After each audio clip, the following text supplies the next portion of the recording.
So hey anime fans, the series name is What If Naruto Got Harem with Bleach. So let's start the series. It's funny because the fox can actually teach rather well when he tries. Who would have thought a demon 10,000 years old could teach? We soon discovered, however, that Erasure was completely different from chakra, so I had to essentially start over. After hundreds of years, I was able to create a few new techniques using Erasure and the fox's advice. It seems that Erasure is much easier to use and doesn't require as much control as chakra because Erasure is entirely spiritual, whereas chakra required both spiritual and physical. This is because I didn't have to achieve a balance, so I didn't have to control the amounts, so I could just pour Erasure into a technique, and if I knew what I was molding, it would turn out well. Still, it took a lot of work. I relearned everything I could, and the best technique I remade was Shunshin. Now, instead of a quick burst of chakra to my muscles, which allows me to rush in one direction very quickly, I could literally move so fast that it was nearly impossible to keep track of me, disappearing in a sound of static. After a couple thousand years, a new hollow appeared, then another, and another. Eventually there was thousands of them fighting each other like rabid animals. I, however, was far beyond them. I had achieved Vasto Lord instantly. As a result of the unreal power of the QB, instead of clawing my way out of nothing, I started from the very top. Was about time something went right for me. In my 5,000 years of life, I've seen pretty much everything. After learning how to make a portal to the mortal realm, also known as a garganta to these lesser animals, I was able to re-enter my old world. I followed pretty much everything from the elemental countries, from the unification of the 5 great shinobi villages to the destruction of ninja. After the unification, it was decided to rename the continent to Japan as they wanted to cut all ties to their violent past, eventually as peace reigned. The need for ninja died out. It started out slow, first the disbandment of the shinobi corps, military of the country, then came the age of the samurai. From there, ninja quickly declined into the minority. There were still a few around, but nowhere near the level we had before. After another 300 years, there was only a single clan of ninja left, the remainders of the Hyuga clan. Ironically, the Byakugan was destroyed much earlier, along with all bloodlines. When the Bijou left the mortal plane, it turned out that, as all bloodlines were linked purely to demons, if there were no demons, there was no bloodlines. Probably the best thing that ever happened, actually. I hated those stuck-up assholes, thinking their shit didn't smell because of their fancy eyes. Biffed. The remainders of the Hyuga kept training their children in the powers of ninjutsu. It was very diluted, however, in my time when jutsu was flashy dragons capable of leveling a building easily. In modern times, a Karya Enden was about as potent as a Gokakyu jutsu. Yeah, that bad? Eventually the clan married out, and from their ninjutsu vanished forever, never to be seen again. Humans forgot about chakra, and it dropped from even legend.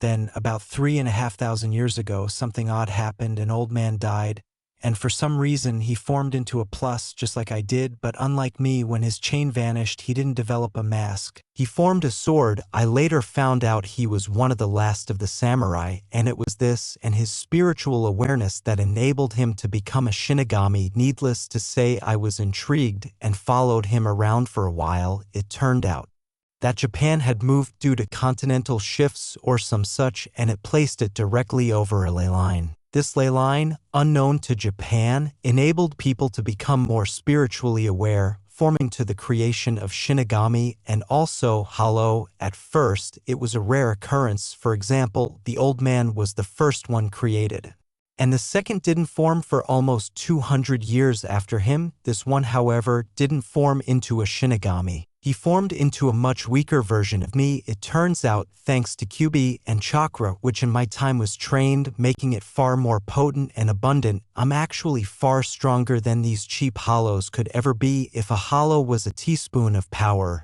I would be a bathtub of it. Thanks to these factors, the hollow formed and then left, presumably for that desert. The old man didn't notice his formation and continued to train. One day, his Erasure spiked unbelievably, and his sword changed from an ordinary-looking katana to a blade of pure fire, so hot it could perhaps even burn me. Strange thing was, after forming it, His power level jumped ridiculously seriously. He felt almost 3 times as strong as he did before. A bit after forming it, however, he suddenly vanished. I assumed he also went to the desert, however he never did. It wasn't for another 600 years that I discovered he had gone to another plane called Seriidii. Amazingly, the man was able to teleport spirits like him and me to Seriidii by tapping them with the butt of his sword. Interesting stuff. After about 2,300 years, Japan had moved to a location directly over the ley line, and instead of occurring once every 50 to 100 years, hollows and shinigami formed much more frequently, roughly once every year. Japan had also changed significantly, gradually discovering and utilizing old technology from my era, such as refrigerators, microwaves, and communication devices. Samurai eventually met the same end as shinobi, and hollows and shinigami were being created much more quickly than before. I became bored of this and left the world, returning to the desert, where I made a makeshift home out of a cave and entertained myself by watching the hollows fight. Then, one day, everything changed when Aizen Sosuke, a shinigami, arrived to the newly christened Hueco Mundo. Yes, QB is a real bitch when it comes to training. After I finally mastered my 9th tail, I was bored, like really bored. So I decided to find the old man and see what happened with him. I went to the real world and looked around, and I saw a shinigami killing a hollow. It was interesting because it seemed like shinigami were now killing hollows odd. After the shinigami finished, he did something strange with his sword and opened a gate to his world. I chose to hitchhike, and we ended up in another world with a giant white castle and other funky things. At this point, I noticed the large flashing red lights. Can't that be a good thing? At that moment, I realized it was probably me. It was a hollow alarm or something. It was easier to hide in the sewer and keep quiet than to massacre all the shinigami people.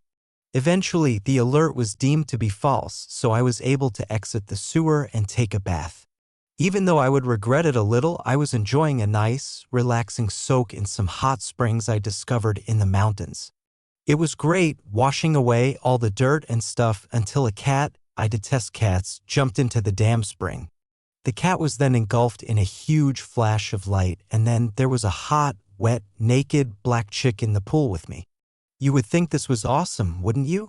Yes, I did, until I saw that the sword was pointing in a direction that was shaded by the sun. Now, it's not as much fun. Pervert, said the woman, who sounded uncannily like a banshee. You mean Sakura? Stop talking, Baka Fox. Sonidoed the shit outta there was the first thing that came to mind. I wouldn't jeopardize my package for something so stupid. However, after robbing some shinigami of their yukata, I strolled out and happened to walk straight into a captain's meeting. I'm quite lucky that way. There were 13 captains. The old man, who was wearing a white haori over his shoulders, was at the front. Then came the black woman from earlier. I'm so lucky. After her, there was a queer-looking man with wavy blonde hair who looked like a real fairy. A woman with black hair wearing her hair in a ponytail down the front gave off a real motherly vibe. After him, there was another blonde who had the funniest front teeth ever. He looked even older than the old man, if that was possible. Then there was a man with an afro? Another guy who looked like a real hardcore macho man with short silver hair was across from him. He was followed by a normal-looking guy with brown hair and some facial hair, Ichigo's dad. He was followed by a guy who looked so laid back that I would have thought he was Shikamaru, except for the fact that his hair was blonde. After that, there was a guy who looked a little like a monkey with a pink haori, and another guy who looked a little like Kimimaro. He even coughed like Kimimaro. Yes, this group is a little erratic. As I was observing them, they all turned to face me. Suddenly, 13 sets of eyes opened, and mouths fell. Hollow? But it looks almost human, was the motherly woman's stunned response. Pervert was a scream. Can you guess who it was? When I was dodging, I thought, yeah, it's a real bitch trying to dodge 13 goddamn swords at once.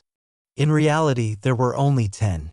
The old man and motherly woman were motionless, and the lazy guy appeared to be asleep.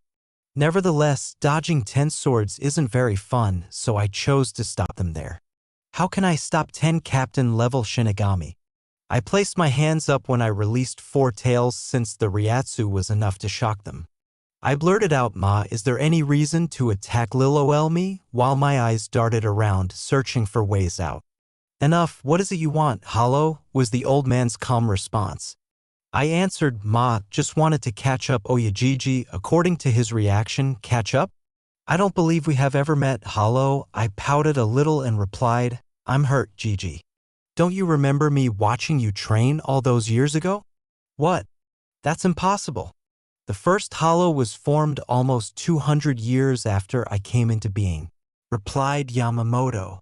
I answered, perhaps a little cockily, "Actually, I was the first Hollow, and I'm pretty sure I've got about 3,000 years on you, youngin'. I've always aspired to be like Sasuke." "Hey, that was the most fun I'd had in ages," I exclaimed. "Anyway, I left the oven on. Jana." Before tearing open a garganta and making a comeback in Hueco Mundo. Sari-Idi, the captains were shouting, running around like chickens with their heads cut off, or, in one instance, sleeping. Enough. The room fell silent with a single shout. The old man with authority said, "What happened here is now a high-level secret. It is not to leave this room, am I understood?" There were a dozen high-s in the room. Just your average Shinigami. Aizen Sosuke was kind to everyone, excellent at giving advice, and skilled at leading his subordinates. He was completely above reproach and adored by all of his friends and coworkers. When a captaincy position opened up, he was almost a lock. His background was unknown, but then again, not many people were aware of their own backgrounds.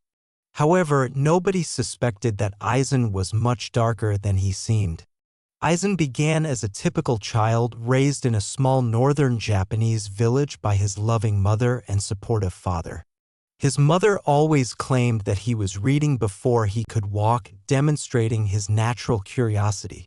His father was proud of him and taught him the family's sword style, known as the Konoha Ryu, Mikazuki no Mai, or Dance of the Crimson Moon. It was reportedly passed down for generations before Japan was even called Japan, and it was a well-known style that used nearly entirely unpredictable wrist movements, allowing a skilled user to literally slip under the opponent's defense and deliver crippling blows. Aizen was the pride of his family and a true prodigy in the style, absorbing it like a sponge and mastering it almost unnaturally fast. Aizen ruthlessly massacred his entire clan one day, and no one knew why. How could such a good-hearted and compassionate youngster have committed such a horrible crime? His father, mother, and even younger sister were all killed, but he didn't stop there. After killing his family, he joined a rival clan, and things took a turn for the worse. The clan was formerly known for its compassionate nature, frequently assisting a rival clan following a brutal battle and tending to the injured on both sides. However, after Aizen joined the clan, things changed. Barbarians was a polite name for them and their policies after Aizen joined. They started believing that they were superior to every other clan, and made it their goal in life to wipe out the remaining clans. And to be top of the food chain, they spared no one. Eventually things came to a head. At the tender age of 26, Aizen was brought down, and he, along with his barbaric sidekicks, were all arrested for their crimes. No one could have known the lengths Aizen had gone to. While there was a head of the clan, it was obvious that he could not have been the one who instigated the crimes. Without any other evidence, however, the clan head was executed and the rest were spared. From this, Aizen took over. Using his charismatic personality, he convinced 4 more clans to join his and to share their techniques. Now the master of 6 different sword styles, Aizen had enough minions to finally enact his greatest plan, a coup d'etat. He was planning on overthrowing the emperor himself and making himself a god among men. Unfortunately for him, His plan was leaked before it could come to fruition, and he was executed for his crimes against the emperor. Aizen was a very special person. Unlike most Shinigami, he was able to clearly recall his previous life. He began by mastering the style that made his clan famous, Mikazuki no Mai. However, he soon discovered that his charismatic nature had been transferred into his Zanpakuto, which suited him well, complete and utter dominance of another being. In addition to being a master of a sword style meant for deception, his blade and his very nature also suited it. He played his cards well, though, and instead of revealing his style, he adopted a mask so that no one could ever see him as an enemy. Shinji Hirako, Aizen's captain, was suspicious of Aizen because he believed that no one could be so innocent, courteous, and in control.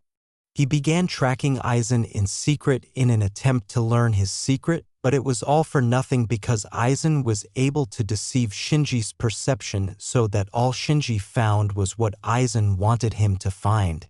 Aizen was also curious as to how hollows and Shinigami could be so similar yet so different. Additionally, he wondered how hollows and Shinigamis had such different yet similar abilities. How could they both use Raisure? But hollows used their body's power while Shinigamis used their souls. Strangely, he later discovered that Urahara Kasuke was engaging in some illegal activity. After watching him closely, he realized that Urahara was attempting to figure out how to give a Shinigami hollow powers. If this were to happen, just think of the power one would have.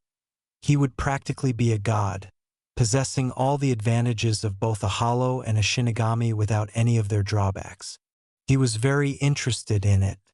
After observing Urahara for a few years, Aizen decided to take a more proactive approach. He captured a hollow and attempted to grant it Shinigami powers. In order to do this, he drained an innocent Shinigami of his spirit powers and thrust them into the hollow. Thus was the Grand Fisher born, not quite an Arrancar, but halfway there. He had created a hollow with Shinigami abilities. Now his curiosity was at a whole new level. Now that the Grand Fisher had some semblance of intelligence, he asked it about Huko Mundo. It revealed to him some secrets, unlike what Soul Society thought. The hollows also had a distinct hierarchy. There was the ordinary hollows at the very bottom. Mindless drones. After that was the Minos, still mindless but far more powerful. After the Minos was the Jillian, which was a Minos which had evolved and become far more animalistic. After the Jillian there was the Ajuchas, beast-like creatures, who were also intelligent. They were a far step up from a mere Jillian, however. There was a rumor of a step above that of a power so great that 10 of them could completely level Soul Society, that of a Vasto Lord. When the hollow was further investigated, it revealed the most incredible thing Aizen had ever heard. There was a hollow whose power was so powerful that the hollow would worship him as a god. He was only known as the Firstborn, and it was said that he was the first hollow ever created. Aizen thought about the possibility of obtaining this hollow's power, but the Fisher told him, "You have no chance in hell at ever even scratching him." The Fisher chose to die rather than suffer whatever this beast could do to him.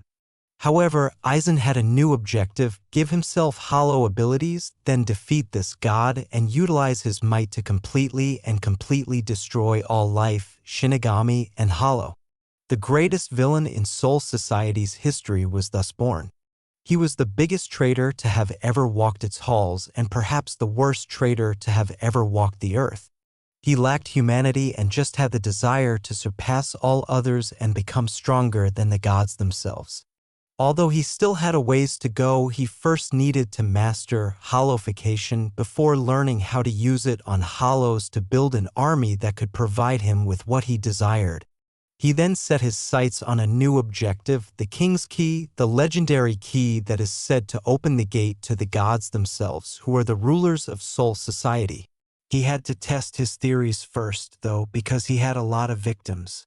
It began with small disappearances, but soon people began to suspect him. He couldn't keep up the ruse for long, so he devised a way to make them blame someone else. He then set up his plan because he was very disappointed in the Shinigami so far and none of them had made it through the holification process. He decided he needed to try something different, maybe a lieutenant or, if he was lucky, a captain. As it happened, the 9th Squad's captain and vice captain, Kensei Muguruma and Mishiro Kuna, were both dispatched to look into a disappearance in Rakangai. He decided that this was the perfect opportunity to attack, and he infected them both with the holification disease, which caused them to scream in agony. While he was watching, he sensed the lieutenants of the 12th, 8th, and Kido Corps, as well as the Ryatsu of Love Ikoa, the captain of the 7th Division, Rose Odoribashi, and Shinji himself. Interesting, Aizen muttered, drawled Jin. What's interesting, Aizen? We appear to be having some incoming company. More test subjects, it appears. Sounds like fun. As Aizen and Jin disguised their Ryatsu and hid to watch, all of the captains suddenly appeared on the scene. They attempted to defend themselves and reason with the newly arrived captains, but they were completely lost in their hollow forms. Urahara and Tessai Tsukabshi, the Kido Corps leader, arrived just in time to prevent any injuries. Tessai immediately used a high-level binding spell on Kensei and Mishiro and made sure everyone was okay. Just as Shinji exhaled in relief, a heartbreaking shriek pierced them. It was Hiyori. Her face was covered by a hollow mask. Shinji rushed forward and knocked her out quickly. Hachi was then affected as well, followed shortly after by Lisa. They were all swiftly restrained. As they were getting ready to return to Serai, Shinji, Rose, and Love all fell to the ground even as a mask began to form. As Shinji began to fight it, he noticed Aizen watching it. Interesting. It appears as if this process is affected by ratio levels and also by willpower. This would explain why the captains are fighting it so well, said Aizen. Shinji exclaimed, Aizen, you did this, wasn't you? Whatever do you mean, Taicho? If I recall correctly, the person researching holification was Urahara Kasuke. 3 pairs of eyes stared in disbelief at Aizen, the man who had been pulling the strings the entire time. As Urahara realized he had been completely outmaneuvered and played. Rather than listening to Yoruichi, he chose to rush out here and essentially screwed himself over. Shinji unintentionally gave more of his humanity to the hollow inside when he screamed, you bastard. I'll kill you. He attempted to fight Aizen but soon fell apart as his mask covered his entire face. Without saying a word, Aizen used a very high-level Kido spell to counter Tessai. And as they realized what they had gotten themselves into, Jin and Aizen disappeared with the Shuinpa. Tessai swiftly used one of his most potent Kido attacks, but it was all for nothing. Aizen walked away with that angry smile firmly slapped onto his face. We must get them to my lab quickly. I have a way to possibly cure them. But there's only a 10% success rate, murmured Kasuke. Hi! Tessai exclaimed, using a ridiculously powerful Kido spell to freeze time and teleport them all to Serai inside Urahara's lab. He promptly went to work using Hogyoku to try to cure them, but it seemed to be in vain. Suddenly, the entire 2nd Division surrounded him and Tessai, announcing that they were under arrest. They were taken to Central 46 and found guilty. However, before they could be removed, Yoruichi leaped down and released them, assisting them and the holified Shinigami to leave Soul Society and enter the real world. Aizen watched in the shadows, grinning broadly. With an evil sneer on his face, he added, the attempt was successful. It seems that only Shinigami at the Vice Lieutenant level or higher can be holified. Now it's time to pay the hollows a little visit before turning to leave. Our blonde companion muttered, Ah, Fox, isn't it so peaceful right now? Boom, the fox's mocking response was, well done, idiot. Ma, I can't be bothered, I'm going back to sleep. After then, our blonde friend missed something that would have been intriguing to him as well. Foolish Shinigami, you dare approach the king of Huko Mundo? Then came the scream. The smiling man calmly responded, I come with an offer of sorts. Will you listen to me, King Baragon of the Vasto Lords? The old man roared, nearly spitting in his rage that this trash would dare to ruin his haven. What can you offer me, fool? I am second to none. With a damnable smirk fixed firmly on his normally passive features, Aizen offered, wouldn't you like to push the boundary, Baragon? Rather than being the king of Huko Mundo, wouldn't you much prefer being the god of it? He knew exactly what he had to say to get past this fool's defenses because, after all, what does a powerful person always want besides more power? Who was he to oppose the stupid? He was immediately promoted to captain of Squad 5 after Shinji's death, which was essentially the highest position of authority. But it wasn't enough. He needed more.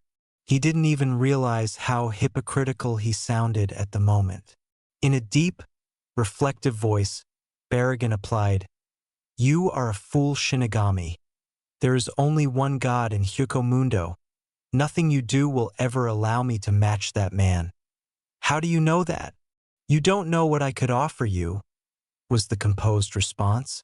But behind it all, Aizen was thinking frantic thoughts.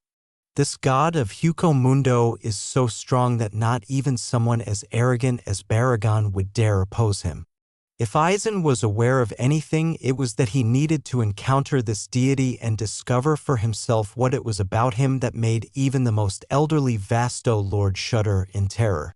Because you fool, I was there when IT happened. If you experienced IT, you would understand it cannot even be explained. The fear, the death, total anarchy, and it wasn't even focused. No mere hollow nor Shinigami could ever hope to match that.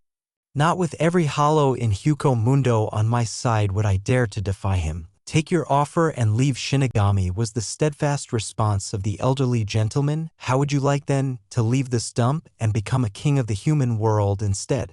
I could offer you a place at my side when I conquer the human world and destroy Serai, Aizen said. He was aware that he needed Baragon's support and that he had little chance of defeating Serai without at least 4 Vasto Lords on his side. Now that is an offer I could use, but what must I do? I refuse to be a lapdog of you, Shinigami, nothing Baragon, nothing at all. All I ask for is your support and help in my endeavor to conquer Serai. All I ask in return is that you join my army so that together we may crush the enemy. There's more than enough room for one lord in the world, is there not? And the human world is far easier on the eyes than Huko Mundo, you must agree. Aizen spoke smoothly, certain that he had persuaded. Roared Baragon informed his followers that they had a new leader, saying, Very well, Aizen, I will take you up on your offer. Consider the King of the Hollows as one of your enforcers. Arrogance is a fitting name for what he had become. Aizen smirked darkly before using the hollowification spell, which caused Baragon to scream in agony before being engulfed in a bright light. As the light settled, his mask cracked and fell to the ground, no longer a skull but a face with a crown on his head. He truly looked like a king, and he could feel his rapier increase greatly, nearly tripling. Welcome, Baragon, to the Espada, was Aizen's reply as he observed a number 2 being sewn onto the man's palm. Baragon spat, Know this, however, Aizen, if I get the chance, I will kill you for daring to defile my sanctuary, and then threw Aizen away like an ordinary hollow. Aizen was internally incensed at this retort, but he continued to smile. He was interested, though, as to who this god was. One capable of bringing even a man as strong as Baragon to his knees in terror? He would need to be incredibly strong. What is the incident that Baragon mentioned? Perhaps he should seek out this god and see if the rumors were true. Ah well, it's of no matter, Aizen thought to himself as he turned to leave. Yes, his curiosity was definitely piqued, he said. It was time to recruit his Primera, Stark Coyote, the firstborn, god of the Hollow, who possessed unrivaled strength and speed, was a prank master. He blames it on the fox, who blames it on his tiny brain. Who knows what caused this strange phenomenon? Naruto was bored. When Naruto gets bored, a few things could happen. Either something or someone gets blown up, or the worst thing could happen. Pranking. Naruto was bored today, but he was tired of pulling practical jokes on hollows, which were just no fun. In all honesty, it is not his fault that Stark has a pink hair dye allergy, that it appeared to be no Itara who did it, and that Stark nearly destroyed the opulent new palace the Espada were constructing as a form of atonement. Really? No, it wasn't. Sad face, the only option left to him was to visit Seriitii because he was bored and didn't want to embarrass a few hollow. Breaks out into evil laughter, wahahaha. Suddenly, everyone in Seriitii felt a chill go through them and let out a loud sneeze. They all pondered what could have caused it. Fortunately for him, there were no sirens this time when Naruto appeared next to the hot springs. He must be becoming much more adept at this stealth thing. Yes, a shinobi who was awful at it. Keep quiet. Anyway, he decided he needed a long soak when he appeared next to the hot springs, so he leaped the fence, got a towel, and sank down, sighing with joy. What Naruto didn't realize, though, was that he had just leaped into the woman's side. What was that about ability to observe Mr. Shinobi? As Naruto was sighing in bliss, the door opened and a woman with orange hair and a lot of assets entered.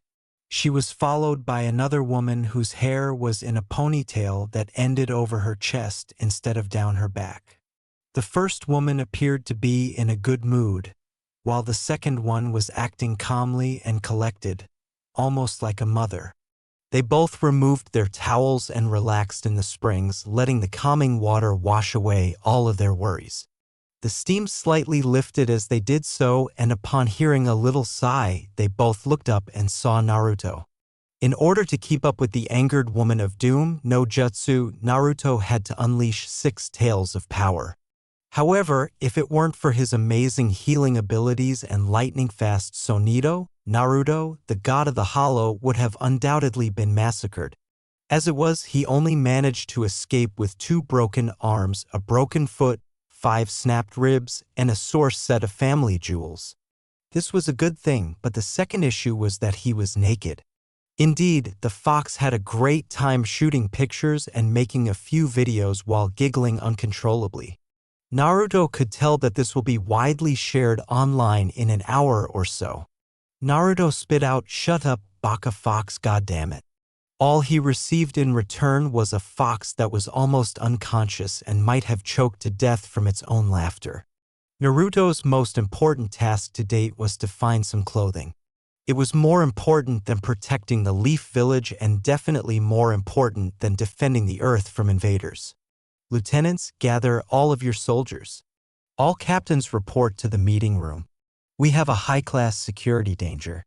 It's a male with blonde hair, blue eyes, and a white tail behind him. He may be a pervert. Terminate with severe cruelty. Okay, shit, meeting of the captains, the motherly woman said. I think, Commander Yamamoto, that the intruder is the same intruder from 346 years ago, in a tone that was very different from her previous demonic one. The response was, oh? What leads you to this conclusion, Anohana Taicho? He has a similar presence, the same features, and he was also a pervert. If I recall correctly, he was also being a pervert near Yoruchi. The logical conclusion is that the hollow has returned, was Anohana's cool remark, Yamamoto said. Without arguing, if this is the case, I don't want any Shinigami to go near the target unless accompanied by at least 2 captains. Is this understood? Aizen said, his tone betraying his astonishment. Na, Yamamoto Soteicho, is that really necessary for only one hollow?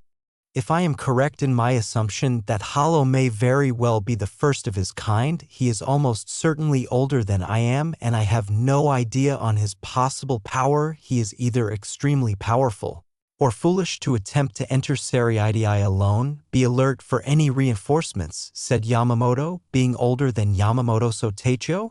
Maybe he's the god of the hollow that I've heard about. This definitely needs more research. If I may be so bold, Yamamoto Soteicho, in examining some of Urahara Taicho's records before he was removed from his post, he was told by a hollow which appeared to have gained intelligence after his experimentation. It spoke of a god of the hollows, one whose power rivaled that of each captain combined. And then some. If this hollow that has invaded is truly the hollow of which it spoke, Perhaps it would be wiser to attack it with all captains, rather than only two. Aizen replied with a serene grin on his face and his brow wrinkled with concern, furious that something so significant had not been made public earlier. Yamamoto yelled, "What? Where's this record, Aizen, and why has it not been brought to my attention?" With some feigned concern in his voice, Aizen trailed off. "Well, so Teicho, I assumed you already knew, seeing as it was filed and recorded in the public accords." Yamamoto gave the order, "I want that document here now. Go and get it, Aizen." Aizen said, "As you wish, so Teicho, I will be quick. I still have it out." Before Shunpa left the hallway. Before disappearing to his office to await Aizen's report, Old Man Yamamoto roared, "If this is true, we must all be careful. Try and avoid all contact with the intruder, and do not approach without at least 3 other captains. We will break off into 4-man squads and do preliminary sweeps. I want this intruder found, and his intentions found out. This is not the first time he has invaded our security. Now go. The 10 of us might not be able to handle this one, and one of us isn't suited for combat with another who is ill. If he has bad intentions, may God help us all. If he is really that strong that he can frighten even those beast hollows, I really do not want him against us." Alongside Naruto thought, Phew, finally found some clothes and hurriedly put on the black Shinigami outfit. He cursed nasty demon ladies, forcing him to discard his favorite outfit because he was kind of attached to the orange shirt and black pants.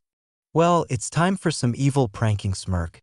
His first target was a prim and proper young lady who wore glasses and a lieutenant badge. She made him think of Shino, but he knew how to play the ultimate practical joke on her. The only thing he had left from his original period was Ika, the ultimate evil perversion. He placed the book on her desk and wrote, "Read and summarize by 5 p.m. tomorrow," leaving her captain's signature on the page. He had a front row seat to what was going to happen, so he sat back, got a camera and some popcorn, and masked his Ryatsu. After waiting patiently for about 15 minutes while eating his priceless popcorn, he saw her come in. She sat down, saw the book right away, and read the message on top. She muttered, "How strange, make out paradise? Must be a relic from the past," before opening it and beginning to read. Within 2 paragraphs, she was flung backwards with a huge stream of blood gushing from her nose. He took a ton of photos before departing, leaving a few of each image on each captain's desk in their inbox. Naruto chuckled to himself after pulling a brilliant trick, patted himself on the back, and placed a few copies of Ika in each barack of the division. He would carry on Jiraiya's heritage. A few extremely high Ryatsu signatures were searching everywhere, unaware of Naruto's ultimate technique, Oryoke no Jutsu, version 2, and he wondered what else he could accomplish. Before turning into a stunning blonde with perfect double D cup breasts, a slightly tanned complexion, and the ideal ass, Naruto's war cry was to wander aimlessly in search of a new victim. Then it came to me. He would use his best method to ambush the old man. He never realized that 9 strong Ryatsu signatures were pursuing him as he sprang swiftly in the direction of the captain's hall. The captain's room, he seems to be the god of the hollow, and I doubt we are ready to handle this threat. In fact, I doubt I could even scratch him. We can only hope he isn't here to destroy us, the speaker said. These were Yamamoto's current morbid thoughts. He was concerned about his Shinigami and all the souls in Rakangai. He didn't think even Sugioka could defeat this beast. If his suspicions were correct, the creature had to be extremely old, possibly even twice as old as he was. As the door to the captain's room opened and a young, blonde Shinigami entered, he heard a loud bang. The commander's harsh reply was, "What are you doing here? This is a place for captains, not greenhorns. Leave now or face punishment." Ner old man, forgot me again. God. You're getting worse each time I pop in. Next you'll be asking if I was your grandson. Was the confident blonde's response, with a tone that would not budge. The elderly man said, "Welcome, firstborn, what is it you want with Sarai? Ma, old man, I'm just having a bit of fun. Hueco Mundo gets so boring with those stupid espadas crying over every little prank. I decided to pop in and surprise you." The brunette replied, with a little curl of his eyebrow at this child's contempt. The old man thundered, "Why come now? It's been almost 400 years since you've defiled this place, and hopefully you won't be back for another 400. Does no one respect the elderly these days? Well, you see, I was kind of heading here, but then the path of life intervened and I found a fish. And it was drowning in a lake. I quickly pulled it out and tried to give it CPR. But then I remembered I couldn't actually do CPR. So then I rushed into a town intent on finding a guide to teach me CPR. But on the way to the store, I ran into an old lady, and because I'm a perfect citizen, I offered to carry her bags home for her, and her house was actually on the other side of town to the store. So then I had to go to the store, which was far away. Then I got a guide to CPR. After learning CPR, I went back to help the fish, but it was gone. So then I had to find another fish and give it CPR. After finding the fish and giving it CPR, I was finally able to head here, but then, just as I was almost here, I saw a black cat. I didn't want to risk it, so I had to take the long way. And that was why it took me so long to get back here, Oyajiji. Naruto sputtered out, barely breathing out of eagerness to spit it all out, when 11 voices yelled, "Liar!" Naruto cautiously turned around and was startled to see all of the captains. Yamamoto was now essentially hyperventilating in anger because the youngster had attempted to make fun of him. "Well, these aren't great odds. I'm afraid I'll have to use IT." Yamamoto and all of the captains became pale with fear at the prospect of this technique's potential. It sounded awful, like a method of mass annihilation. The blonde made an odd hand gesture with her hands. "Super Harem no Jutsu," the blonde chanted. Smoke immediately filled the area before dispersing and exposing. Almost all of the captains instantly passed out from serious blood loss after being surrounded by a pile of suggestive, nearly nude blonde women who were all moaning. Unohana and, strangely, Aizen were the only ones still conscious. The blonde exclaimed, "Well, Mr. Glasses, I never knew you swung that way," before tearing open a garganta and making a hasty getaway. The cry of pure wrath resounded throughout Sarai. "I'll kill you, brat." No one had ever managed to infiltrate Sarai, the Shinigami's palace, which was foreboding, impregnable, and full of thousands of Shinigami who dedicated their lives to fighting. It was guarded by the 4 gate guardians, enormous bear-like men with weapons larger than the average human. Well, aside from that one guy who was vehemently denied by any captain asked about it. Then the most diverse group of people ever imagined broke in: a gigantic man, a gutter rat, 2 orange-haired teenagers, a gentleman in a well, it was blue and white, and, lastly, a cat? In any case, Captain Sarai Hall Yamamoto's booming voice asked, "Are the intruders confirmed, Soy?" The response was, "Hi, it looks like there are 4 Ryoka and 1 soul." As he pondered why they would even try an invasion with so few members, the old man exclaimed, "Ichinen strange. Why would so few come? Surely they don't think they can defeat the captains of Sarai.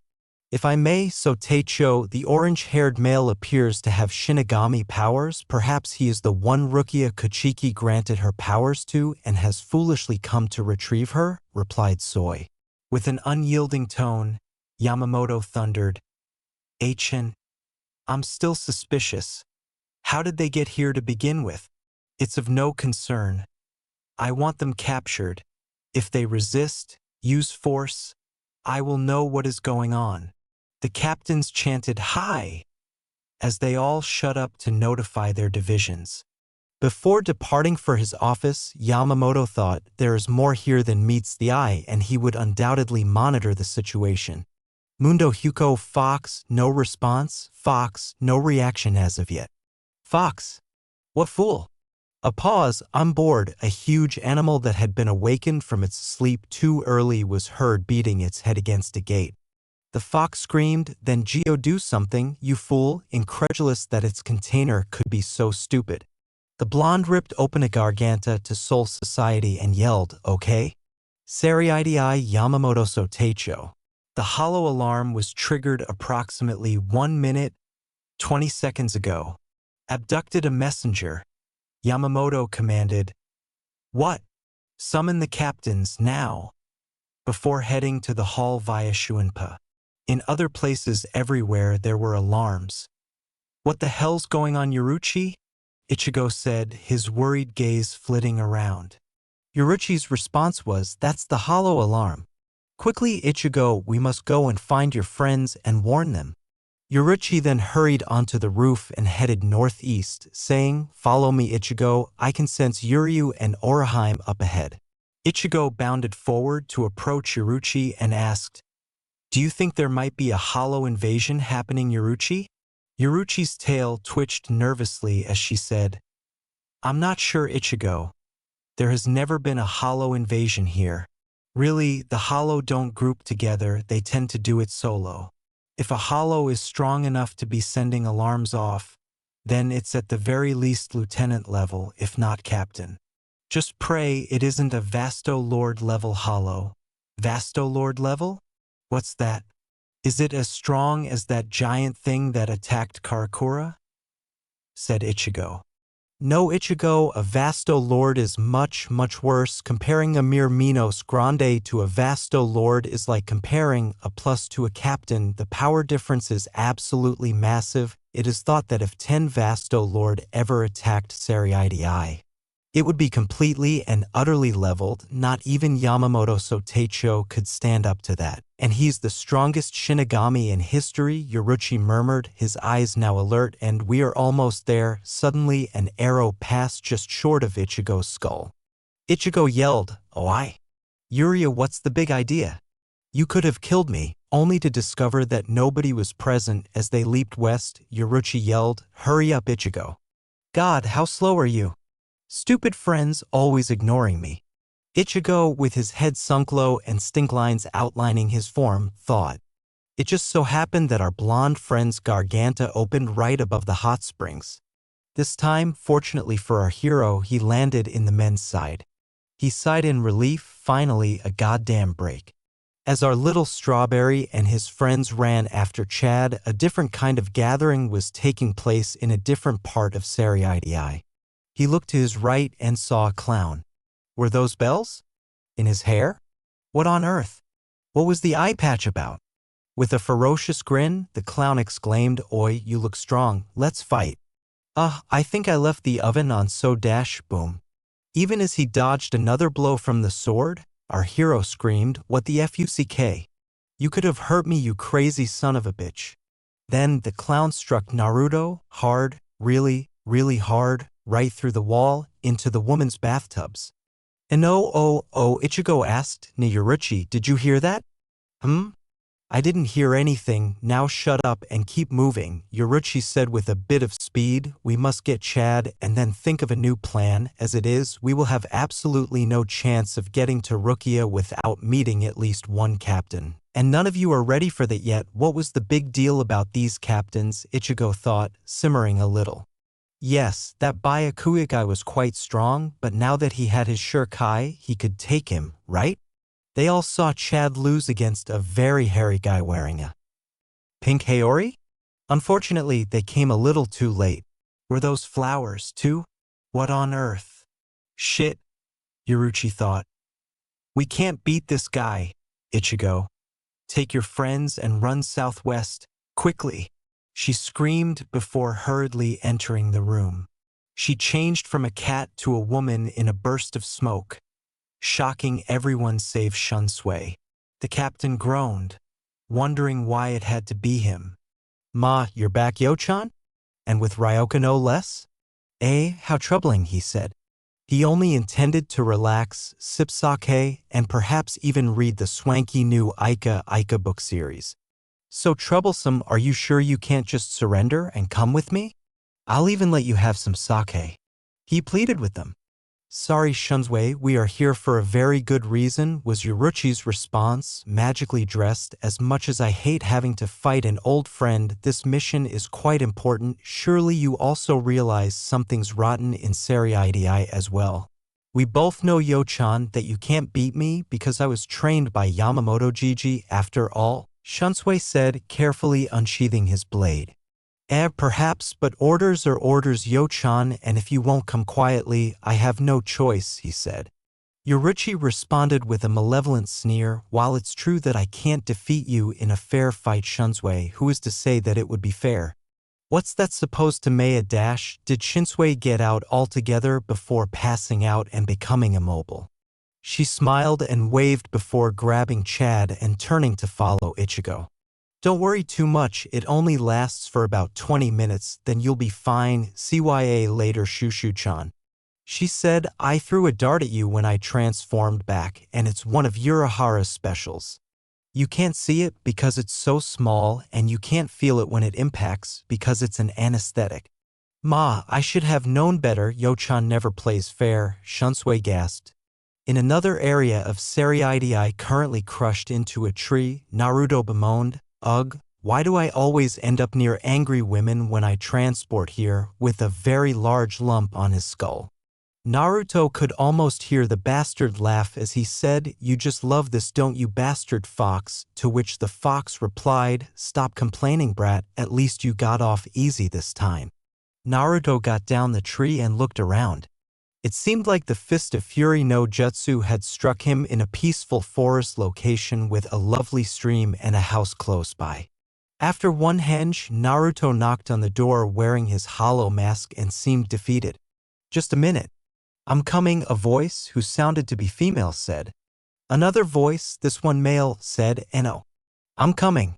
Loud noises of objects breaking and doors slamming floated to Naruto, followed by cries and one scream.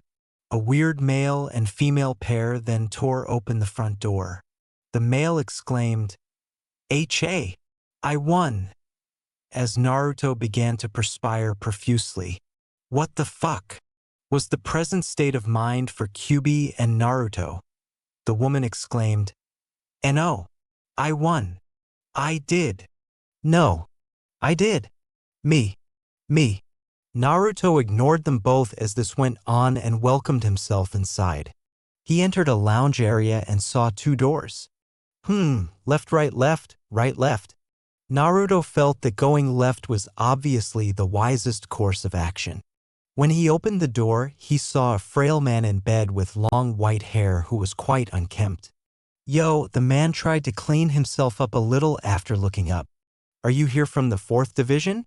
The individual said, I don't remember seeing you before. What happened to Isen-chan?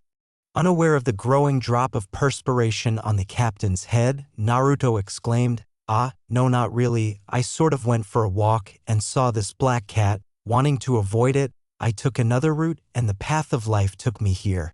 Let me get this straight, you went walking, then you ran into a black cat, and by some absolute miracle you made it here, even though this house is in a glade on the very edge of Seriidii, and you need to go through multiple checkpoints and gates to get here. Yuka said in a tone of disbelief. Naruto said, yeah, pretty much, with a small laugh. In an authoritative tone, Yuka said, right, well, what do you want? Shouldn't you be looking for the Ryoka, or finding the hollow? I was just about to. Hey, what direction am I supposed to go again? Replied Naruto. The white man tumbled off his bed instantly, landing face first on the floor. Unfortunately for Naruto, the impact seemed to have knocked him out. Naruto sighed and leaped out the man's window, heading west. Without realizing the repercussions of his actions, he exclaimed out loud, Who knows? Maybe I'll find something interesting.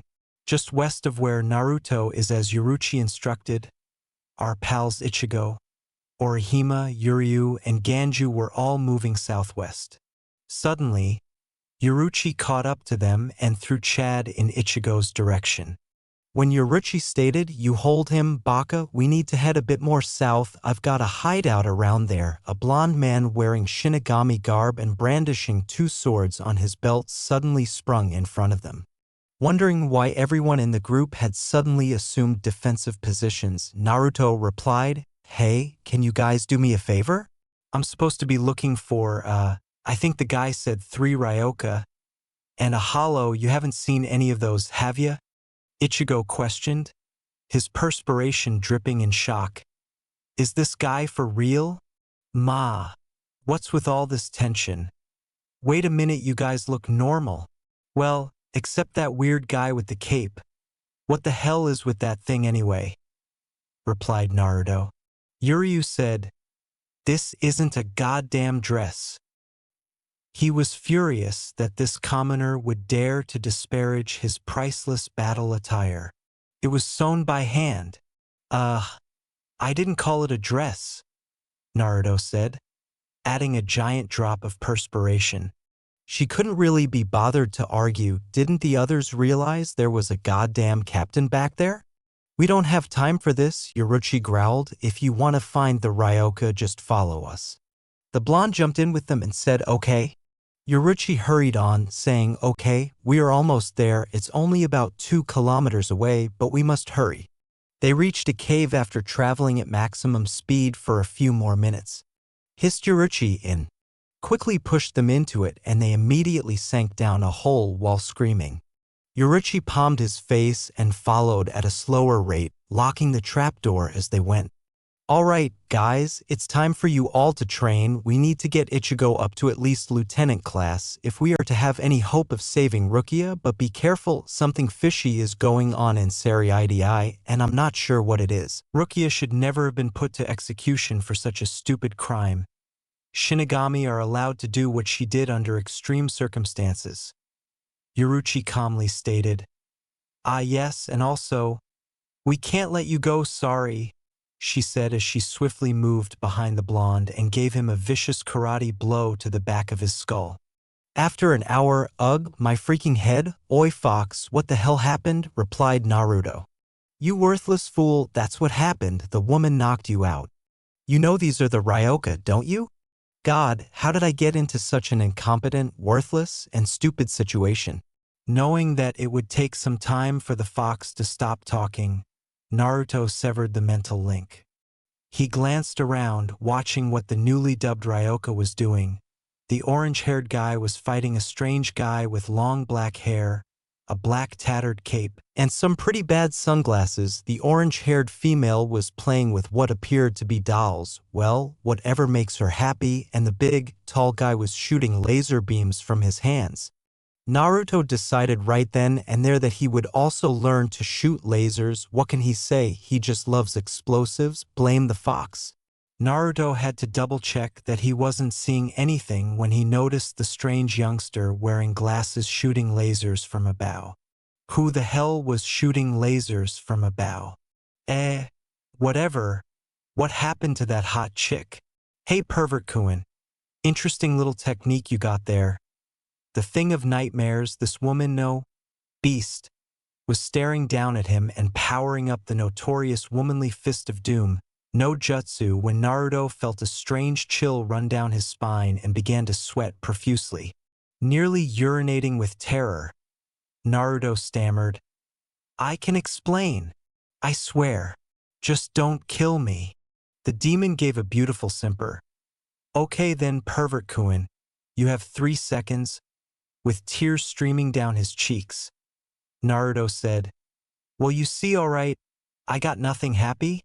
But before you kill me, let me see my precious children once more before I die, and my darling granddaughter who will have to grow up never knowing her loving grandfather, and my poor innocent puppy who shall die with no one to feed him anymore," Naruto said.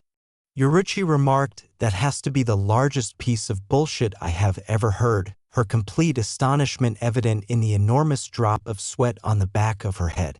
Naruto pleaded, I left the oven on, but to no avail." The demon uttered the word baka before striking him over the head. Naruto hurried out, praying she wouldn't kill him, and exclaimed, "Ow, what was that for?" He had a big bump on his head and was crying. "It was an accident. I hid in the sewers 'cause of all the alarms screeching, and then I jumped over the fence to the hot springs to get a bath. I didn't mean to be a pervert. I swear."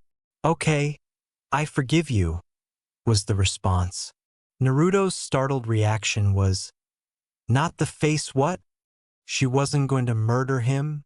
Yaruchi cooed, "Just kidding," and then slapped him. "Not the face," was uttered again, almost like a chant. The others halted their training to observe the beating, with profuse perspiration trickling down their brows. "Are they real? All right, now tell me, what is a hollow like you doing in Soul Society? And how do you have Zampacutus?" asked Yaruchi.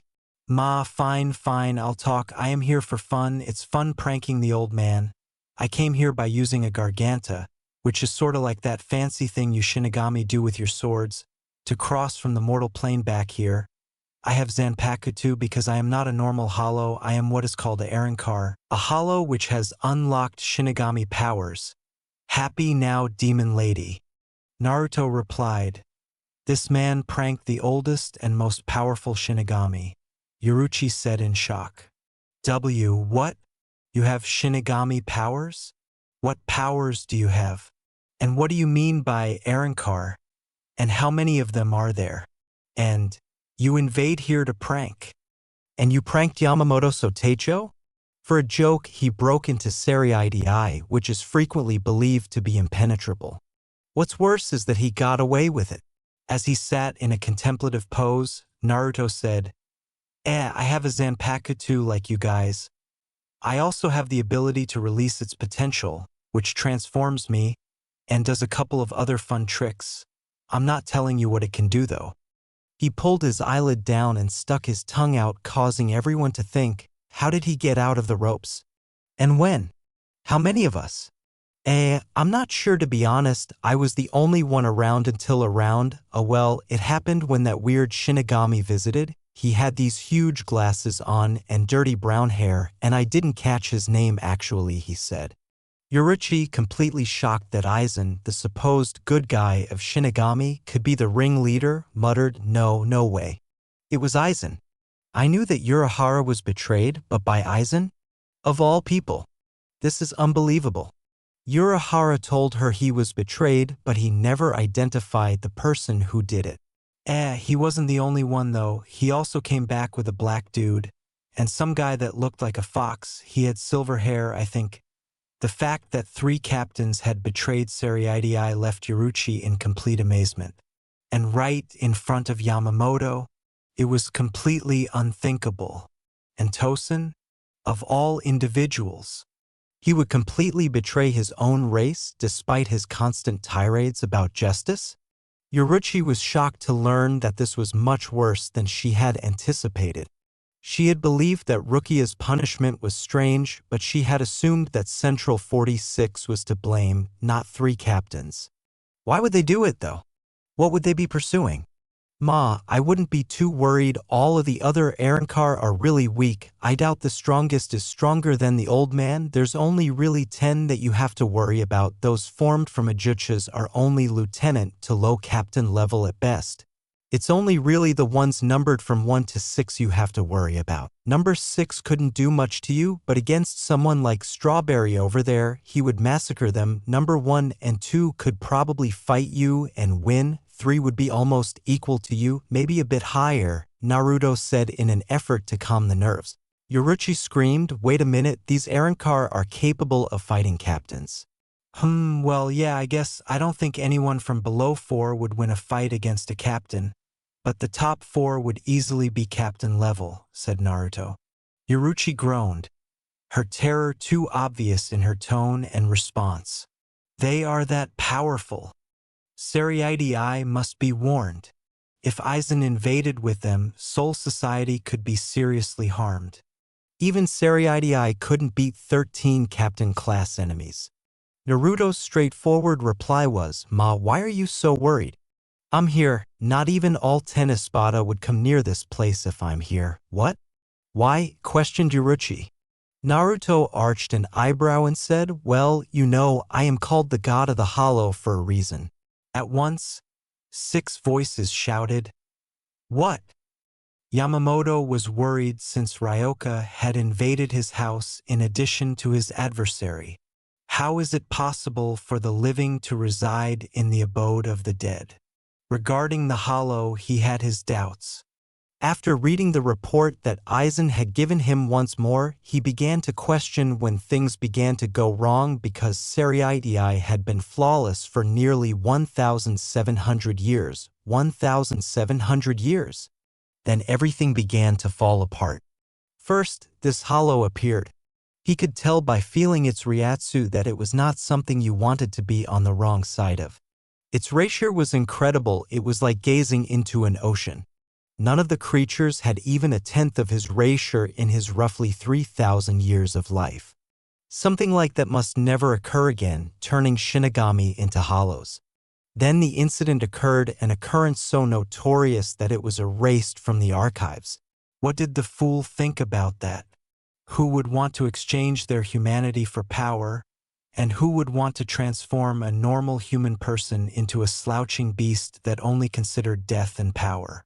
He had his doubts, but he was informed that Urahara was looking for a way to give Shinigami some hollow properties. He also knew that Urahara had completely destroyed all documentation of the event, removing anything that had anything to do with what it was. However, someone had somehow brought it back to life and twisted it, turning it into something vile and repulsive. Instead of allowing a Shinigami to use some of a hollow's abilities, like the ability to detect a plus and their unparalleled control over portals, it completely shredded the Shinigami, turning it into a different being. He had lost 11 good men that day. The loss of 6 captains at the same time was a massive blow to Seriitii's power. To this day, their losses had not been recovered completely. He had also lost Tensai, leader of the Kido Corps. And even his vice-captain, Hachi, everyone he lost was either captain or lieutenant level. While he had eventually covered the gaps, the simple fact was that some of the current captains lacked the experience necessary for the post. Hitsugaya, as talented as he was far too inexperienced to be in a captain-level battle yet. While he had indeed unlocked his Bankai, it was far from experienced enough to last in a prolonged battle, and his most potent technique was so potent it would kill anyone, enemy or ally. It was far too dangerous to be used. At any rate, Mayuri may be a prodigy in the technological field, but he had nothing on the prowess of Urahara. Soifan, also talented, had made considerable progress, but still had a while to go before filling Yoruichi's shoes. If she ever became that skilled, the Kido Corps were disbanded, unable to be used anymore. With the loss of 2 of the most skilled Kido users ever seen, it was nothing more than a shadow of its former self. Then there were the current problems that the divisions were facing. Central 46 had gone too far, pronouncing death by Sokayaku in addition to declaring Kuchiki Rukia's life forfeit.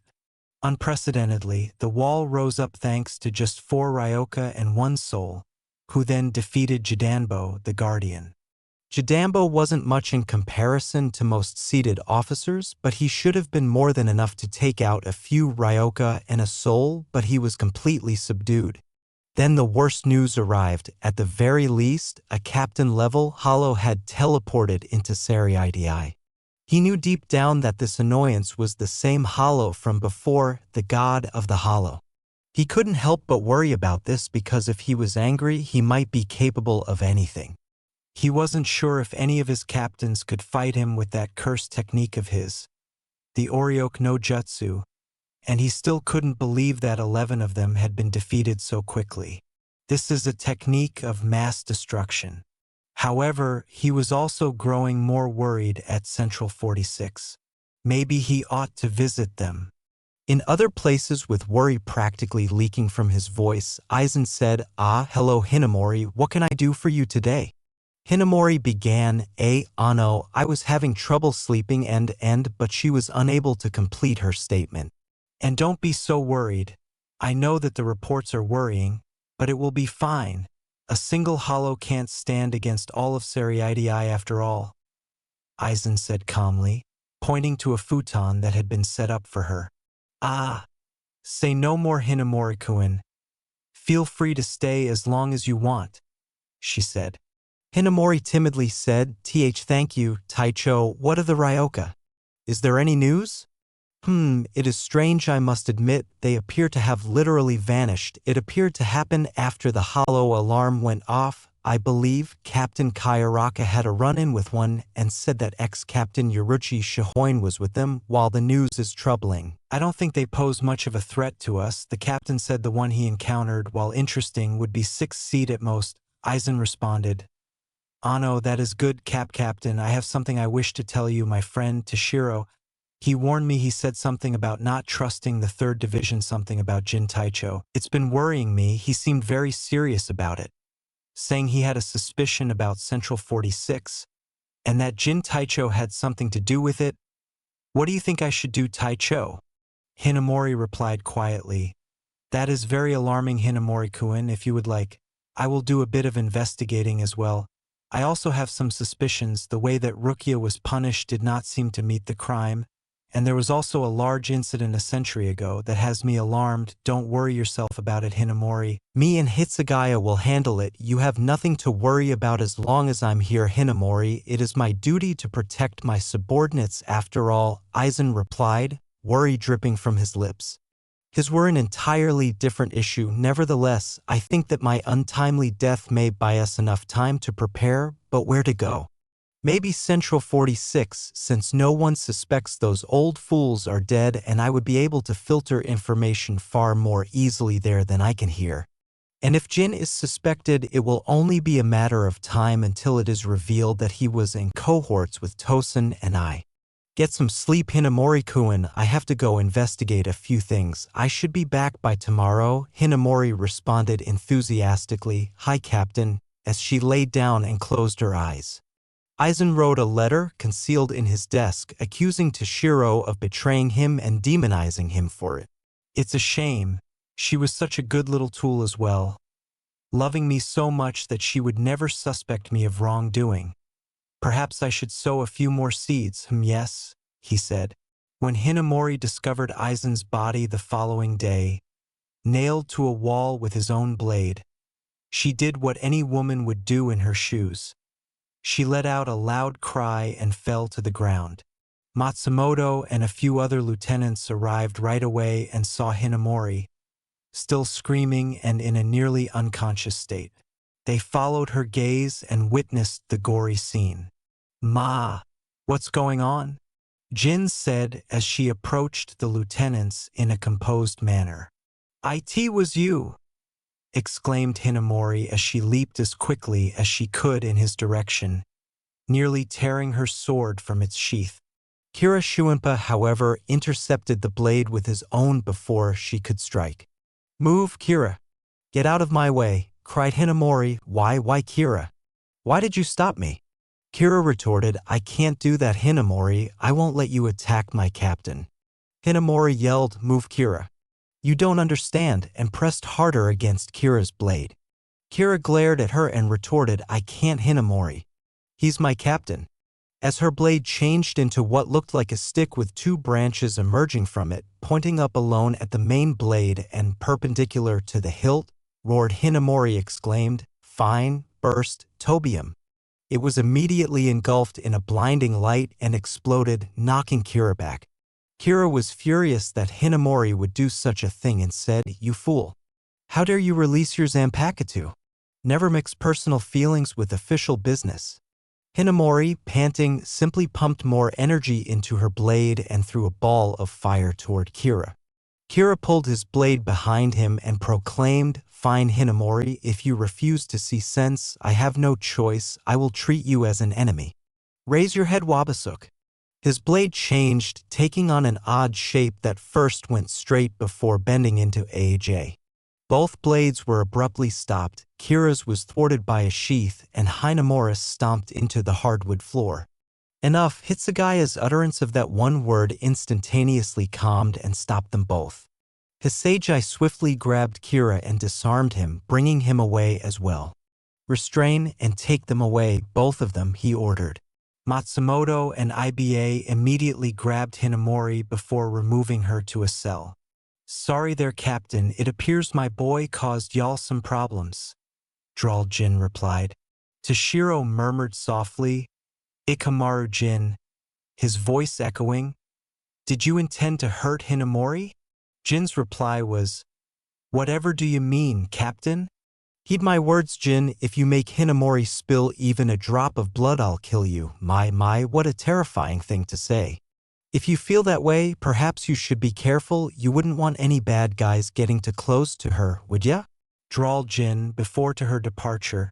Toshiro said to no one, "Something doesn't add up here and I'll find out why, Jin. Just you wait," before turning to face Aizen and heading out to tell the captain commander. The captain's room. Captain Aizen was found murdered early this morning at around 0600 by Lieutenant Momo Hinamori. He was killed by a single stab wound straight through the heart. Upon removal, it was observed that a larger was made, entering, implying that the blade was twisted upon removal. Judging by the expression on Aizen's face, he was not expecting death, which means he was either taken by surprise or was killed by someone he was familiar with. I have now put Serai on a level alert.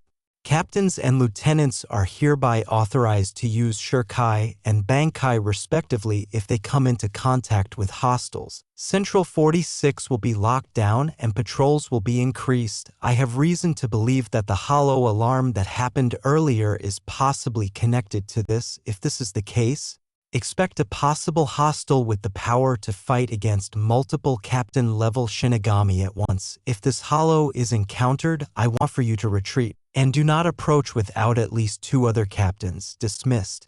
Stated Yamamoto. Everyone began to realize how bad things were getting. One of their own had been killed and there seemed to be a growing chance of betrayal. Captain Hitsugaya and Captain Jin seemed to have a tense relationship when they were together, suggesting that they were at odds. 2 lieutenants had been arrested for fighting. The captains were at a loss. The detected hollow had not been seen at all. A captain was dead. Central 46 was acting strangely. A rift had formed between comrades, and no one knew who they could trust anymore. Just like Aizen desired. Yuka takes home. Serai. Shuinsue's ever-slack voice floated. "Ah, that sake sure hit the spot. Any?" With a tiny stutter from the sake, Yukitake replied, Yes. Quite nice indeed. Kion and Sentaro, mind preparing dinner for us?" As they made their way to the kitchens, there were 2 loud hi's, followed by the sound of devastation. Yukitake asked, "That should keep them for a while. What do you think of everything, Shunsui?" As all indications of intoxication vanished at once. "Something funny is definitely going on, and I'm not sure what, but I have a suspicion it has something to do with Central 46, said Shunsui, his normally laid-back voice suddenly. "Whatever it is, it has Sotecho worried. I can't really blame him. Losing Aizen like that? And then there's whatever's going on with Jin, and with Hitsugaya, there's something going on there, possibly bad blood, nah. And that's without bringing in the hollow alarm. That hollow managed to get all of us, and at the same time no less," Yukitake said quickly before going pale and breaking his saucer by inadvertently applying too much pressure. "No, it can't be," he said. Uncertain of what prompted his companion's odd behavior, a panicked Shunsui stammered, "Yukitake, what happened? Is it your illness?" Slowly assembling a few pieces, Yukitake said, "Shunsui, describe the hollow for me." Crazy, spiky blonde hair, whisker marks, around 5'8" or 9, had Shinigami robes. He also had 2 small blades, possibly a ninjaken or something similar. A hollow mask, of course, with a fox on it. Blue eyes. I remember his eyes the most, a very unique blue they were, Shunsui said with a nod of his head. Stammered Yukitake exclaimed, "Oh my god, I think I ran into him yesterday. I didn't think much of it. I thought it was just a greenhorn. But he fits the description perfectly. The only thing missing was his mask and whisker marks, and he even had 2 sword. Arg, I'm such a fool." Only we have two Zanpakuto. What was I thinking? Unwillingly causing his illness to worsen, Yukitake coughed. A furious Shunsui yelled, "Arg Yukitake, where's your medicine?" As he got to his feet and knocked over the sake. "Top draw. To the left." Yukitake spluttered. Shunsui hurriedly handed his companion some pills and exclaimed, "Ah-ha. Found it." The coughing spell gradually subsided.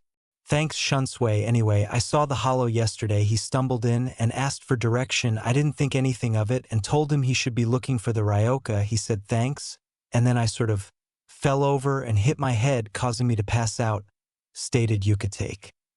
"I was very curious as to what Shinigami can get lost here." Of all places, Shunsui looked at him strangely, and then again and again. "What?" exclaimed Yukitake. "For a greenhorn Shinigami tells you he was lost and found his way here in the middle of a C-class alert, nonetheless. And you tell him to go and find the Ryoka, and here I am thinking I have seen it all. And you go and pull shit like this on me," was Shunsui's thoughtful response. He felt something wet soak his socks, and when he looked down, he saw the sake that had spilled. Oh. In other parts of Seriidii, Retsu Unohana was a calm, gentle person who rarely got angry and loved all of her subordinates as if they were her own children. Because of this, her division was called names, mostly for weaklings and the like. What most people didn't realize was that the 4th Division was so important to Seriidii that if asked which was more important, the answer would always be 4th. Though Unohana was thinking about something, a lot of strange things were happening all at once, and she hadn't felt this way since the incident a century ago when 3 lieutenants and 6 captains were lost to Soul Society. Now that Aizen was allegedly murdered and Hollow was suspected to have been involved, and Yoruchi was back, accompanied by some company, the most perplexing thing was probably Kachiki Rukia. Why was she sent to Sokayaku for such a minor offense? Had all of Central 46 gone senile? It made no sense at all. Although she was one of the oldest captains, only Yamamoto, Yukitake, and Shunsui could say they had been there longer than she had. She had never encountered what was happening at the time. In addition, there was another problem. Aizen's corpse. She couldn't pinpoint it, but it seemed too perfect. She had a bad feeling about it, but she couldn't explain why. She couldn't offer any proof, but she thought it was a fake. Thus, Aizen's minor scandal was gradually coming to light. In other places, said Marekio Omida, "Captain Taicho, you seem tense. Is something wrong?" I can't put my finger on it, but something fishy is going on," his captain replied calmly. "It all seems too perfect. Why is everything happening now, after an intrusion? And why was Aizen killed? It makes absolutely no sense. If anyone would have been targeted, it would have been Hitsugaya. The kid's been sniffing around more than even we have," Soifan mumbled. "Also, there's that issue with the Kachiki. She is a noble. Yet they are having her executed for a minor incursion. Also, using Sokayaku is a bit extreme for an unseated Shinigami. It's normally reserved for captain class only." "Yes, something else is definitely going on that we aren't aware of," said Soifan, was Omida's reaction. "Really?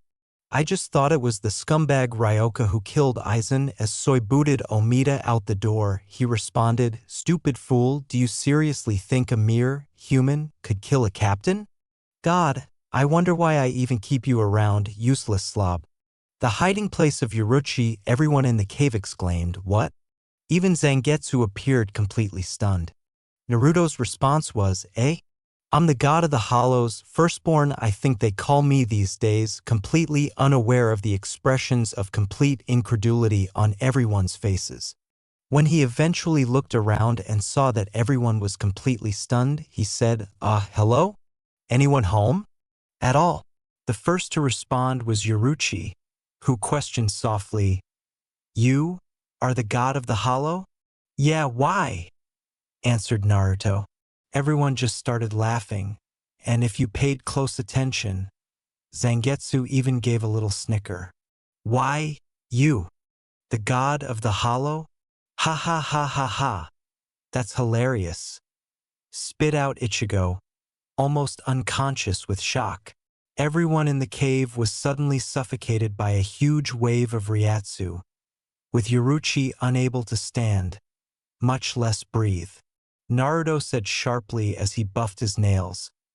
That's, 20% of my power. Saying, hey, he saw Sasuke doing it, and it looked so amazing he just knew he had to. Ichigo cried, that is 20%. The Naruto said, yeah, 20% of my first tail? Orihime asked quietly, first tail? How many tails do you have? With a bored tone, Naruto uttered 9, and each tail is roughly 50% stronger than the last one. Oh, and my resurrection triples that. Everyone passed out. The blonde's answer was, how troublesome. After 3 days with a strong voice that could readily be heard above the wind, Yamamoto said, Kuchiki Rukia, you are hereby sentenced to death based on the charge of giving immortal Shinigami powers. Do you have any last words? Just one, please spare the Ryoka that came to rescue me, Rukia begged. Very well, they shall be spared, released the Sokayaku. Yamamoto commanded, watching as the enormous halberd was let go. It rose slowly into the air, engulfed in flames, and then transformed into a giant phoenix, flapping its wings and coming directly at Rukia. When Rukia heard a loud clang, she looked up to see Ichigo holding back the Sokayaku with just his shuriken. He appeared slightly different, wearing a gray cape, for example, and had bandages all over his face and torso. Hey Rukia, hope I'm not too late, he said softly. Rukia had been looking down, slowly praying for her soul's salvation and thanking Ichigo for being her friend until the end. Rukia cried, tears streaming down her cheeks, Ichigo Yubaka. Why didn't you just run? You didn't have to do this. Now you're going to die too. Nah, don't worry, I found a friend on the way, and trust me, that old man down there has nothing on this guy, Ichigo said. What? That's impossible, exclaimed Rukia, her tone and expression displaying her incredulity. Then it struck, a giant Ryatsu so strong that it actually extinguished Sokayaku's flames. All of the lieutenants collapsed on the ground, their legs failing to sustain them. The captains all stared up in shock, no one could be this strong. It was impossible. However, Yamamoto was fully aware of what it was. Hey, sorry I'm late. On the way here, I kinda tripped and fell down a hole, and it led to a tiny little door which told me I had to drink this potion. So I did, and it made me go really, really small. Then a white rabbit leaped ahead of me and it said, I'm late, I'm very, very late. Then ran through the door, being naturally suspicious of a talking rabbit. I followed it. There I saw the most amazing things, like talking cards.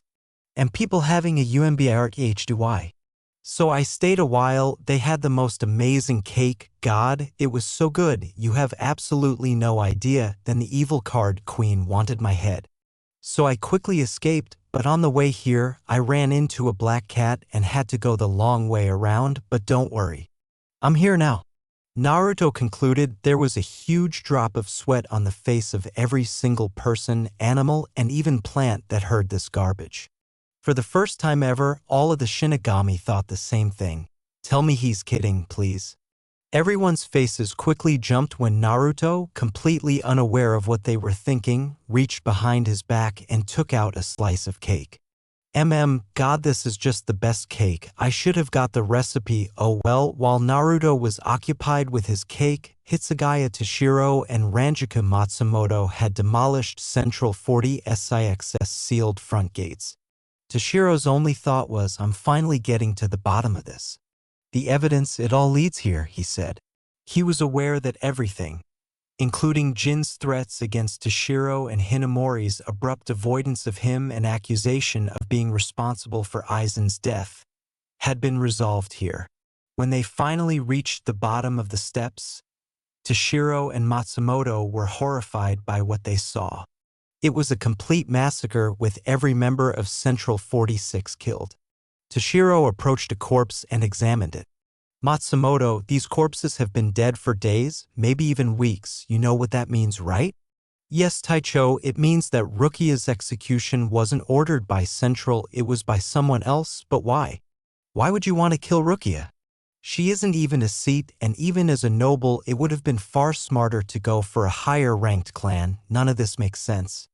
Matsumoto screamed with rage. Toshiro muttered, Matsumoto, tell me, have you ever heard of Urahara Kasuke? Matsumoto asked, perplexed, Urahara? Wasn't he exiled a century ago for crimes against Seriidii? As he trailed off, Matsumoto's face showed complete shock and disgust.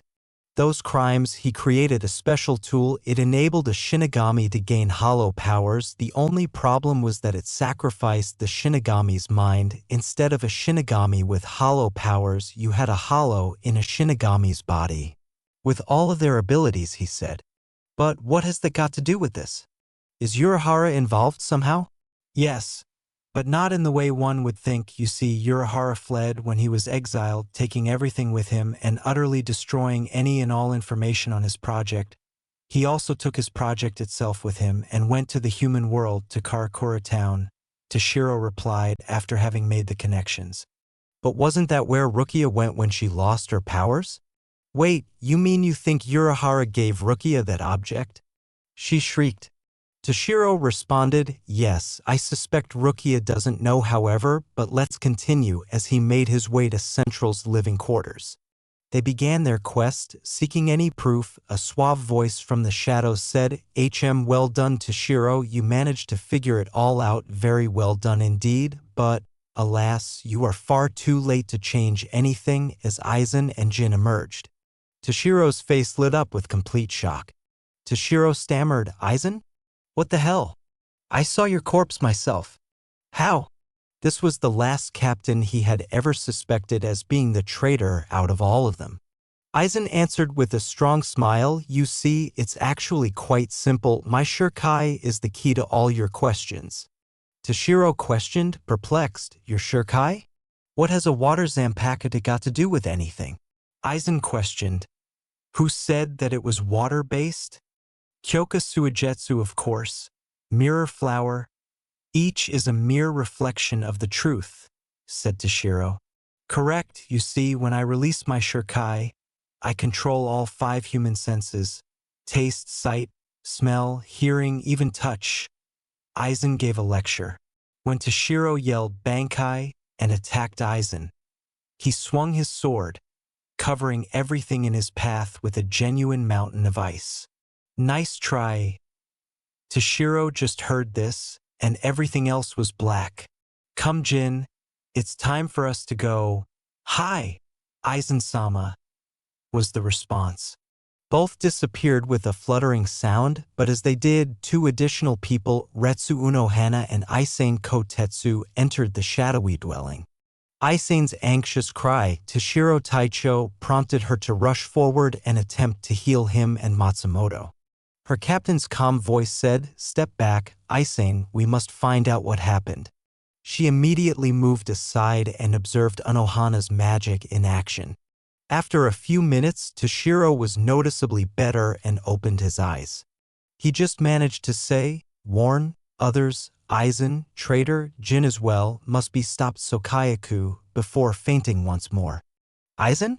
It is as I feared. Aizen, please make a hell butterfly and send the message out to all captains and lieutenants. Ikamari Jin and Sosuke Aizen have betrayed Soul Society and are to be arrested or executed on sight. The response was, hi. Unohana immediately called forth her Shirkai and put Toshiro and Matsumoto in its stomach for healing. Jump on Aizen, we must go to Sokayaku, she said. In the hopes that it wouldn't be too late, they rushed to Sokayaku.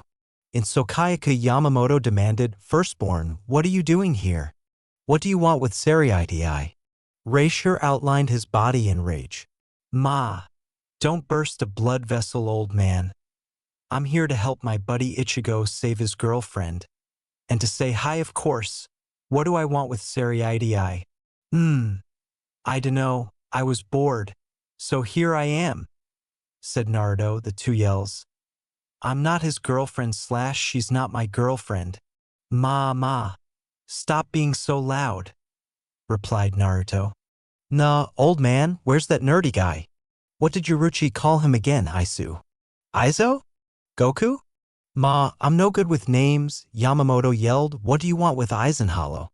I just wanted to ask him how he does that cool thing which turns hollows into Arankar. I don't like it when people play around with my hollows. It's not very nice, you know, was Naruto's insightful reply. Arankar? What is that? And when did you meet Aizen? In response, Naruto looked around as though he was expecting Aizen to appear out of a hole. Who said anything about meeting the guy? He just popped into Hukomundo someday and started converting my fellow Vasto lords. And to answer your first question, an Arancer is someone like me, a hollow who has removed his mask and now has a Zanpakuto, he said. Aizen was in Hukomundo. When was this? And how many of these Arankars are there? Asked the elderly gentleman. Well, it was around 150 years ago?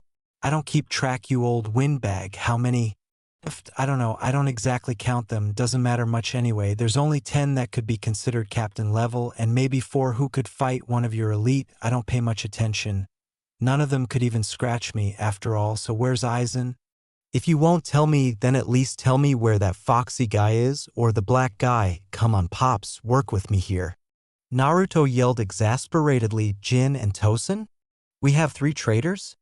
Yamamoto murmured, Aizen is dead, Hollow. He was found murdered 4 days ago. Stop lying, you old fart. I felt his erasure 15 minutes ago. Naruto screamed. If you're gonna lie, make it believable. Yamamoto's eyes widened in shock as the message was suddenly delivered by a hell butterfly that fluttered down. Aizen has betrayed us. He is in cahoots with Ikamaru Jin. They attacked Captain Hitsugaya Toshiro and Lieutenant Ranjaku Matsumoto. Captain Unohana has declared them as enemies of Soul Society, and they are to be arrested or executed if encountered. Avoidance is strongly advised for any below captain class. If encountered, find your captain and report in. You seem to be right, Hollow, the old man said apologetically. Oi! I have a name, you know, stupid snooty old men, thinking they are superior to everyone, Naruto muttered, occasionally insulting others. The names are Naruto Uzumaki. Don't forget it, or I'll prank you, he said, his tone darkening. After experiencing his pranks already, Yamamoto made the life-altering decision to heed Hollow's instruction. Hey, shorty, Naruto addressed Rukia. What's inside of you, that fancy cube? Everyone, including Rukia, gave Naruto a strange look and asked, What fancy circle thingy? She was little startled when Naruto suddenly materialized right in front of her. He answered, This one, passing his hand through her and removing the Hogyoku. Ooh, shiny was his O, which was a very astute reaction. The Hogyoku, breathed Yamamoto shouted, pulling out his Zanpakuto. Captains, all engage the hollow. I want that item retrieved now. Reduce all creation to Ash Ryujin Jaka. His Haori and GI both slipped down, exposing a shockingly toned stomach and pectorals while flames danced up and down his blade. Then, while swinging down his blade, he disappeared and reappeared above Naruto. Naruto responded by using Sonido, which caused him to disappear and reappear far above in a noise akin to static. He then tore open a tiny garganta and tossed the Hogyoku through it. As he gathered strength and pulled out his black sword, Naruto yelled, Fine, old man, you want to fight? I'll give you one. Bathe in your enemy's blood. Killer Fox. Benise en su sangre de los enemigos Zoro del Asesino. Red and black flames erupted around Naruto, blinding him to all of those present. Slowly, the flames died away, revealing Naruto's resurrection to the world. 9 vicious blood-red tails came from behind him, with white tips. Currently, 2 of the tails had black tips.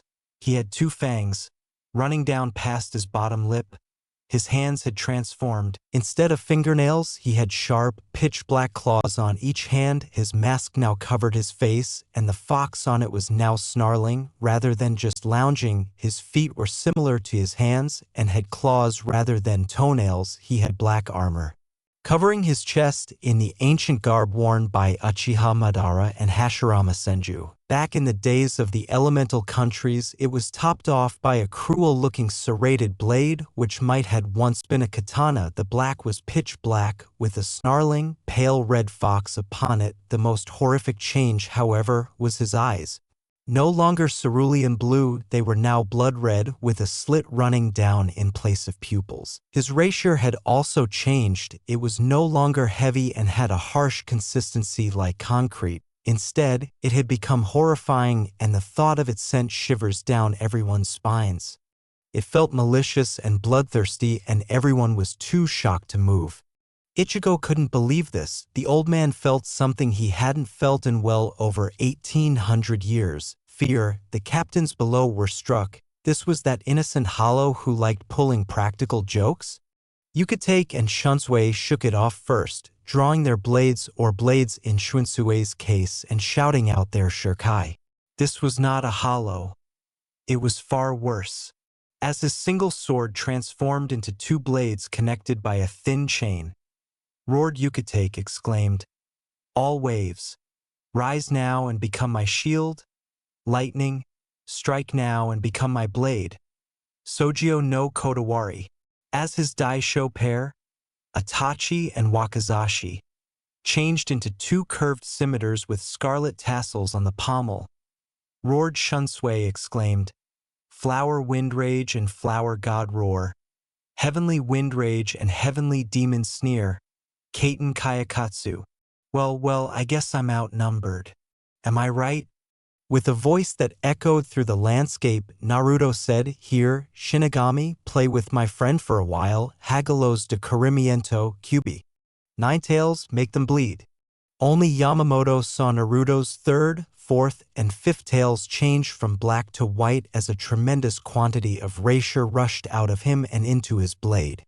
Then, a fiery red light burst from Naruto's blade and spilled down below him, revealing a terrifying face, the Kyubi itself.